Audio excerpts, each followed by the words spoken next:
સ્વાગત કર્યું એમાં તમામ સમાજોના સૌ વરિષ્ઠ આગેવાનો, વિવિધ શહેરના સંગઠનના સૌ હોદ્દેદારો, પત્રકારો, વડીલો, યુવાન ભાઈઓ અને બહેનો, આપણા બધા જ આગેવાનોએ વાત કરી છે. એટલે જેમણે વાત કરીએ એ હું બીજી વખત નથી દોહરાવતી. એમની વાતમાં હું મારો સૂર પૂરું છું. અને આપ સૌએ ખોબલે ને ખોબલે વોટ આપીને બનાસની બહેનનું બીડું આપ્યું એ બદલ ધાનેરાની તમામ સમાજ 18 આલમ 36 કોમનો હૃદયપૂર્વક આભાર માનું છું. બનાસની બહેન એટલા માટે મેં તો કીધું આ બનાસકાંઠા પૂરતું જ છે, પણ હમણાં અમે ગુલાબભાઈ બધા મંત્રીઓને મળવા ગયા ને તો બધા મંત્રીઓએ પણ એવું કીધું આવો બનાસની બહેન એમ.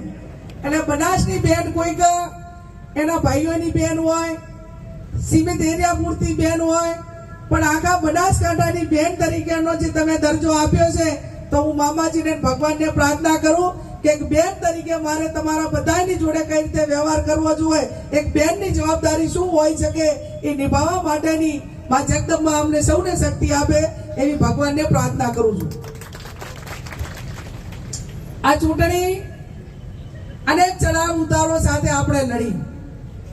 હિંમત મરદા તો મદદ એ ખુદા, પણ હિંમત ગમે એટલી હોય પણ પ્રજાનો સાથ સહકાર ના હોય, 18 આલમના એક નાનામાં નાનો સમાજ હોય, એના આશીર્વાદ ના હોય તો આપણે ચૂંટણી જીતી શકીએ નહીં. ચૂંટણીમાં યુદ્ધનું મેદાન હોય કે ચૂંટણીનું મેદાન હોય, એમાં જે મતદારો ચૂંટણી લડતા હોય, ઠેકેદારો ચૂંટણી લડતા હોય, એ વખતે એમનું જે હુનર હોય, એમનો જે એક મનોબળ હોય, કોઈ પણ ચૂંટણીની અંદર એક મનોબળ મજબૂતીથી મતદારો ચૂંટણી લડતા હોય.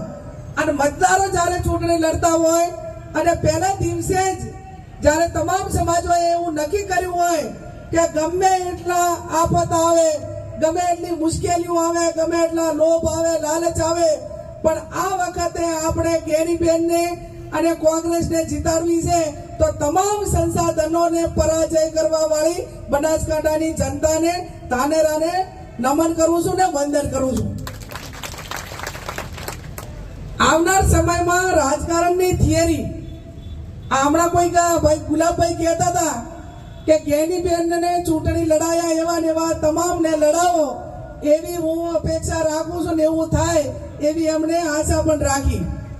હું પણ એ વાતને આગળ એટલા માટે વધારું છું કે ચૂંટણી તમે મને લડાઈ એવી બધાને એટલા માટે લડાવજો કે મને 5 વર્ષ તમે સંસદ તરીકે કોઈ પણ એક પણ રૂપિયાનો ખર્ચો કર્યા સિવાય તમામ સમાજોએ મદદ કરી છે. હું ફરી કહું છું કે ઠાકોર સમાજ ગમે એટલી મહેનત મજૂરી કરીને તૂટી જાય તો એકલા ઠાકોર સમાજથી 8 લાખ વોટ ભેગા નથી થયા, 18 આલમને 36 કોમે આપ્યા.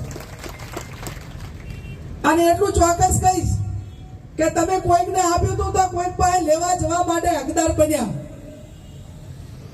પહેલા જ અહીંથી ધાનેરામાં એવો સૂર આવ્યો ભીખાભાઈ કે ઠાકોર સમાજે અમને વિધાનસભામાં આપ્યા છે તો આ વખત અમારે આપવા છે.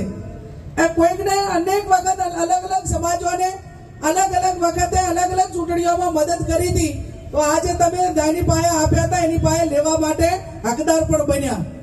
એટલે રાજકારણમાં હું માનું છું જ્યાં સુધી જાતિવાદને જળમૂળમાંથી ઉખાડીને નહીં નાખો ત્યાં સુધી સાચા માણસો ચૂંટાશે નહીં.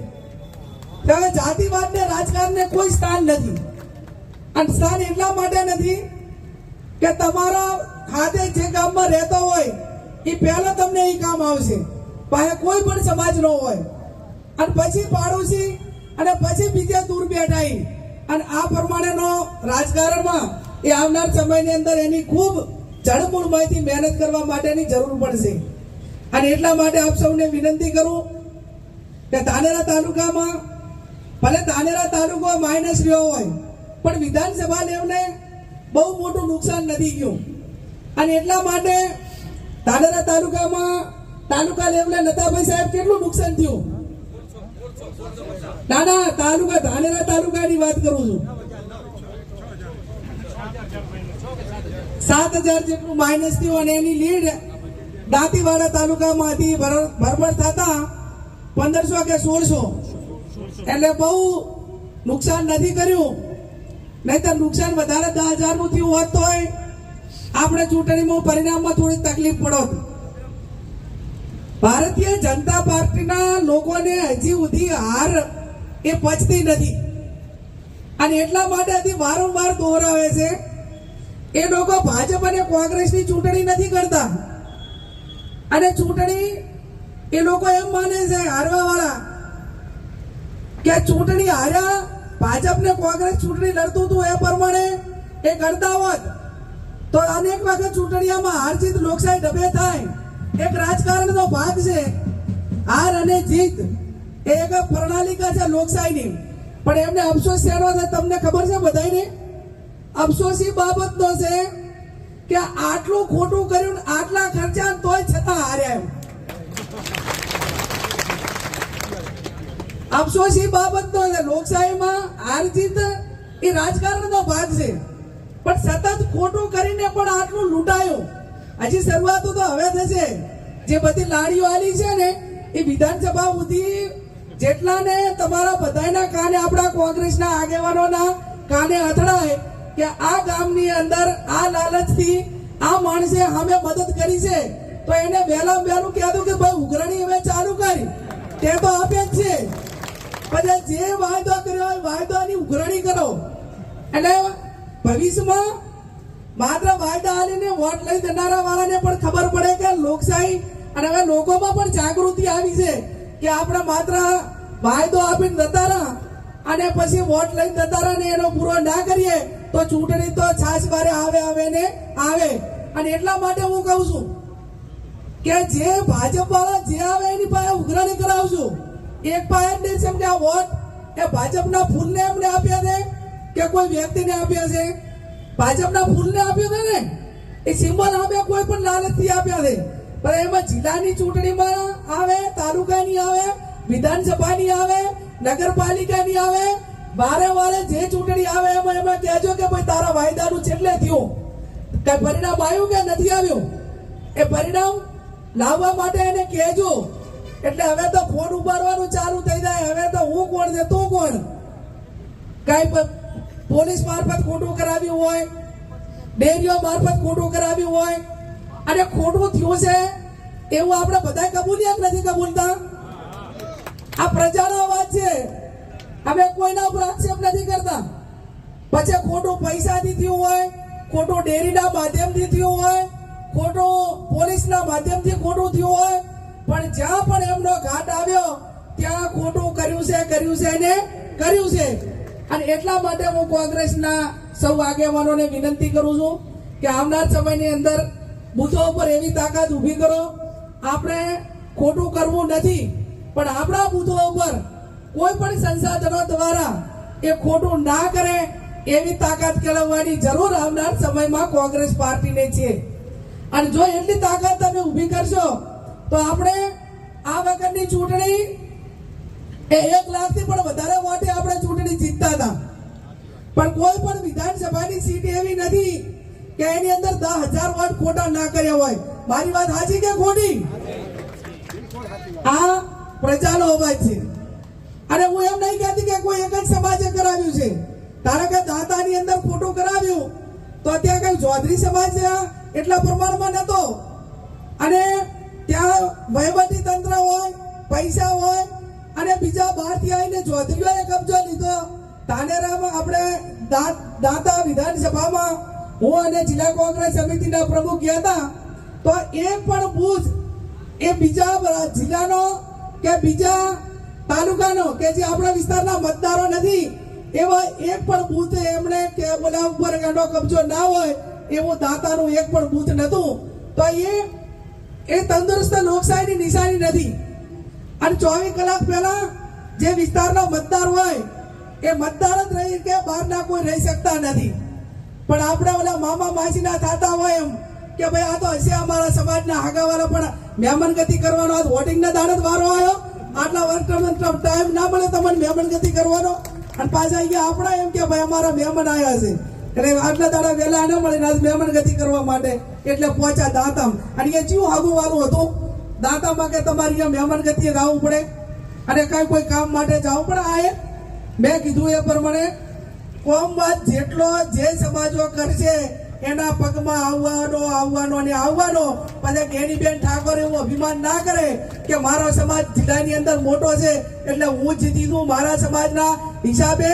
ઠીક છે, લાગણી ને, પણ બાકીના બીજા સમાજોએ 5 લાખ વોટ મને આપ્યા અને 5 લાખ ના આપ્યા હોત તો હું ના જીતી શકો. એટલે એક મતદાર, તમે જાહેર જીવનના લોકો, આ તમે બધા જવાબદારો છો. તમે સમાજ ના ચલાવો, રાજકારણમાં તમે પક્ષ ચલાવો, અને જ્યાં સુધી તમે પક્ષ નહીં ચલાવો ત્યાં સુધી જે જેવું કરશે એવું ભોગવશે અને ભોગવશે. કુદરતને એ દેર હોય અંદર હોતી નથી. તમે ગમે એટલા એંગલથી ખોટું કરો પણ ક્યાંક ને ક્યાંક કુદરત તમને બધાને કંટ્રોલ કરવા વાળી છે ને છે જ. એમને 50,000 વોટ ખોટા કર્યા તો ક્ષત્રિય સમાજે તાકાતથી 1 લાખ વોટ આપણાને અપાવ્યા આખા જિલ્લાની અંદર. જો તમે અહીંયા 50,000 કે 70,000 નું ખોટું, તો આમાં 1 લાખ નું ઓપ્શન એ તો કુદરતે ઊભું કર્યું. અને કુદરતે ઊભું કર્યું તાકાતથી સમાજે ગામડે ને તાલુકે વોટ અપાવ્યા. ત્યારે આપ સૌને હું એટલી ચોક્કસ ખાતરી આપું છું કે કામની વાત હોય, ચાક નાના મોટા રાજકારણમાં ટિકિટની વાત હોય કે નાના મોટા કોઈ પણ પ્રકારની આવનાર સમયની અંદર એ જરૂર એવું મદદ એ માત્ર કોંગ્રેસની નાતે તમને બધાને કરવા માટે તૈયાર છું. કે નહીં કોમવાદના કારણે મારા સમાજનો કોઈ ખરાબ કરીને આવ્યો હોય તો હું પોલીસને કદી ફોન નહીં કરું કે ગેનીબેન તમને ભાઈ ખરાબ કરીને આવ્યો છે તો એના માટે કોઈ કાર્યવાહી ન કરતા. એવું ક્યારેય મેં 28 વર્ષમાં નથી કર્યું ને આવનાર સમયમાં પણ નહીં કરું. ગુનેગારની રસ્તે જુઓ, ધંધાવાળાને ધંધાના રસ્તે જુઓ, રાજકારણ વાળાને રાજકારણની રીતે જુઓ, અને જેણે જે જેવું કર્યું છે એને એ પ્રમાણમાં જુઓ. કોઈએ કોમવાદને મારા માટે સ્થાન નથી તો કોઈના માટે પણ સ્થાન નથી. અને એટલા માટે આપ સૌને આવનાર સમયમાં સાથે મળીને જિલ્લાની ચૂંટણી હોય, તાલુકાની ચૂંટણી હોય, આ તમામ ચૂંટણીઓમાં સાથે રહીને જે મદદ કરવાની થતી હોય એ મદદ કરીને કોંગ્રેસનો જિલ્લા પંચાયત કાયમી કોંગ્રેસની રહી છે.